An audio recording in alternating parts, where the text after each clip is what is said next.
평생 살아가야 할 세상에서 요구하는 능력과 우리 뇌의 기본적인 작동 방식이 잘 부합하지 않기에 우선 의무 교육을 통해서라도 모든 청소년에게 마음 근력 훈련법을 가르쳐야 한다. 세계 각국의 의무 교육이 여전히 언어나 수학 위주인 것은 매우 안타까운 일이다. 교육의 근본 방향은 이제 마음 근력 키우기로 바뀌어야 한다. 인지 능력이 필요한 웬만한 일들은 이제 인공지능에 맡겨도 되는 시대가 빠르게 다가오고 있다.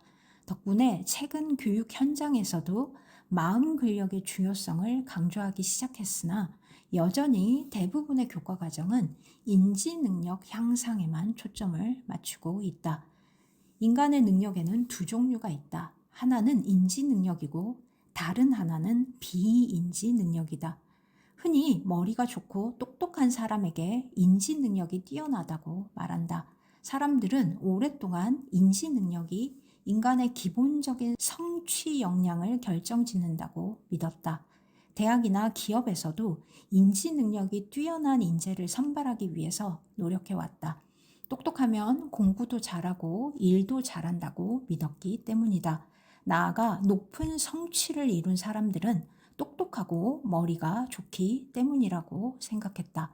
그러나 여러 연구 결과들이 계속해서 밝혀내는 것은 어떤 분야에서든 높은 성취를 이뤄내는 사람들은 끈기, 집념, 동기, 회복 탄력성, 열정, 집중력 등의 비인지 능력 수준이 높다는 사실이다. 마음 근력은 대표적인 비인지 능력이다. 어떤 분야에서든 크게 성공한 사람들의 공통점은 마음 근력이 강하다는 것이다. IQ와 같은 지능 지수로 대표되는 인지 능력 자체는 우리가 무언가를 해내는 것에 그리 큰 영향을 미치지 못한다. 지능이 높은 것은 다만 새로운 것을 빨리 학습할 수 있음을 뜻할 뿐이다. 머리가 좋고 똑똑하다고 해서 무조건 성공할 수 있는 것은 아니다. 오히려 강력한 마음 근력을 지닌 사람이야말로 자신이 해내고자 하는 일을 성공적으로 성취해낼 가능성이 매우 크다. 인지 능력과 비인지 능력 사이에는 뚜렷한 상관관계가 없다. 인지 능력과 비인지 능력이 둘 다 높을 수도 있고 둘 다 낮을 수도 있으며 둘 중 하나만 높을 수도 있다. 즉 머리가 좋다고 해서 마음 근력도 강하다는 보장이 없고 마음 근력이 약하다고 해서 반드시 머리가 나쁜 것도 아니다. 머리만 좋고 한없이 허약한 마음 근력을 지닌 사람도 있으며 머리는 나쁘지만 강력한 마음 근력을 지닌 사람도 얼마든지 있을 수 있다. 어떤 경우든 얼마나 강한 마음 근력을 지녔느냐가 성취 역량을 결정짓는 근본 요인이다.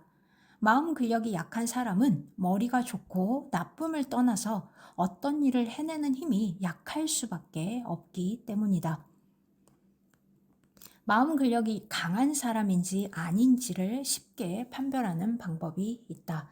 자기 조절력, 자기 동기력, 대인 관계력이 높을수록 마음 근력이 강한 사람이다. 이들은 성실하고 꾸준하고 정직하며 집중력과 끈기를 발휘하고 타인을 배려하고 존중할 수 있는 능력의 소유자들이다.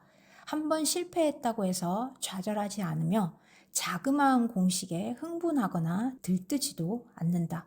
감정 조절력과 충동 조절력도 뛰어나다.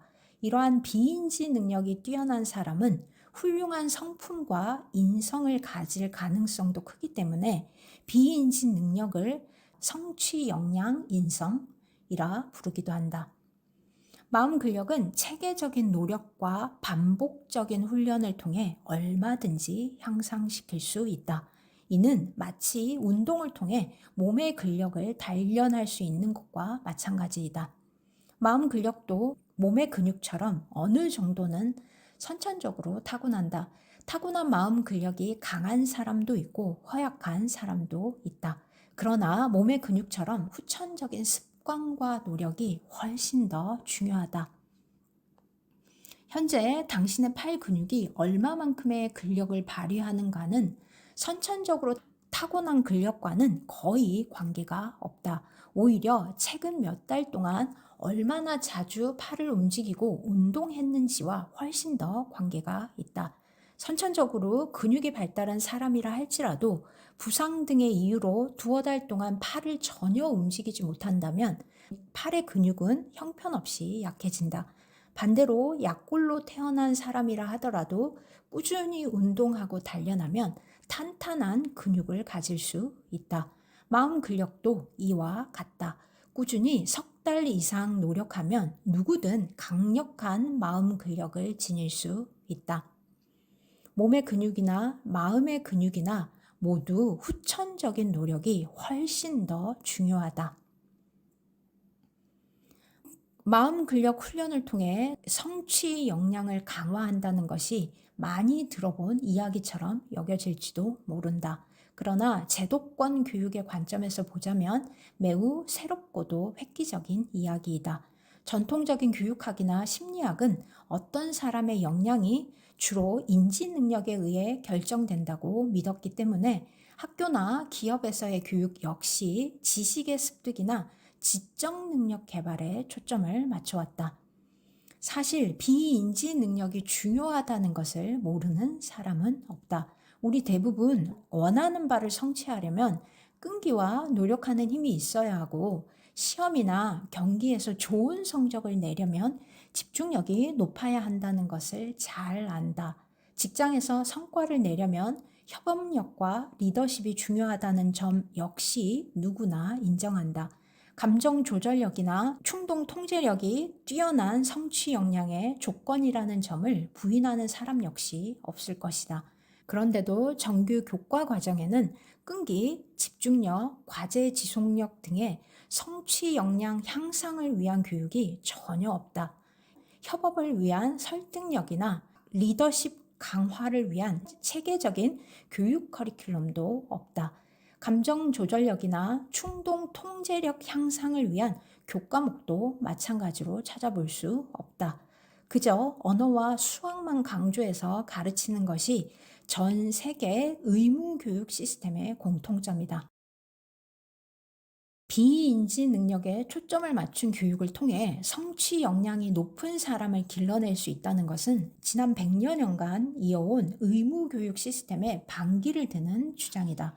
또 수많은 사람의 고정관념에 배치되는 것이고, 교육과 인재개발 분야 종사자들의 역할에 대해 근본적인 의문을 제기하는 것이기도 하다. 이는 관련된 여러 사람의 자존심을 건드리고 그들의 존재의 의의를 위협하는 관점이라는 뜻이기도 하다.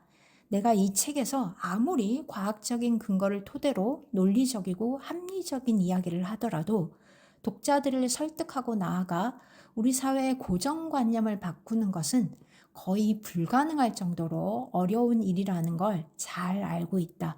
그럼에도 나는 그 불가능한 여정을 향해 한 걸음 한 걸음 나아가려 한다.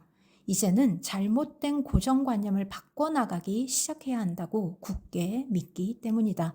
나 자신을 포함해서 우리 모두는 인지능력 중심 교육의 희생자라고 생각하기 때문이다. 지난 수십 년간의 뇌과학과 행동과학 연구 성과들은 인지능력 향상에만 초점을 맞추는 교육 시스템은 더 이상 유지될 수 없다는 점을 너무도 분명히 말해주고 있다. 나는 그리 머지않은 미래의 교육의 핵심은 언어와 수학이 아니라 마음 근력 훈련이 되리라는 것을 믿는다.